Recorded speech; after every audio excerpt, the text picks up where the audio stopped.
امت کی بربادی کا سب سے بڑا اور خطرناک ہتھیار آپس کی نفرت ہے۔ جب امت کے افراد صرف اختلاف رائے کی بنیاد پر ایک دوسرے کے خلاف فتوے بانٹنے لگے، جب مسجد کے ممبر اور محراب اور بلند میناروں سے علم و ہدایت اور عقیدہ توحید کی صداؤں کو اور اصلاح معاشرہ کی چیزوں کو بلند کرنا چاہیے تھا، اسی جگہوں سے بھی نفرت کی صدائیں اٹھنے لگے۔ جب بھائی آپس میں اور دو مسلمان ایک دوسرے مسلمان کے خلاف صرف اختلاف رائے کی بنیاد پر نفرت کرنے لگے تو یاد رکھ لیجئے، دشمن کو کسی محنت کی ضرورت نہیں پڑتی، دشمن کا کام آسان ہو گیا۔ ہماری انہی حرکتوں کی وجہ سے آج ہم خود اپنے آپ کو کمزور کر رہے ہیں۔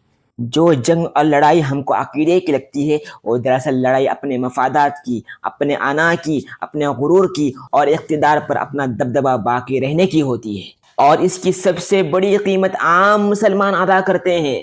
ان کو سب سے زیادہ نقصان ہوتا ہے کیونکہ وہ آپس میں لڑتے ہیں۔ ہمیں نفرتوں کو بانٹنے کی ضرورت نہیں ہے، بلکہ اپنے اندر شعور پیدا کرنے کی ضرورت ہے۔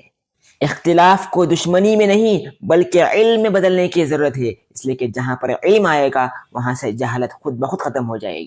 یاد رکھیے، اصلاح اس وقت ہوگی جب ہمارے اندر سمجھنے اور سننے کی صلاحیت ہوگی اور دوسرے کی رائے کا احترام کرنے کی صلاحیت ہمارے اندر پیدا ہوگی۔ یاد رکھ لیجئے، آپ کو فیصلہ کرنا ہوگا کہ ہم اس دنیا میں سر اٹھا کر عزت کی زندگی گزارنا چاہتے ہیں یا صرف درندوں کی طرح چیخنا چاہتے ہیں، یہ آپ کو فیصلہ کرنا ہے۔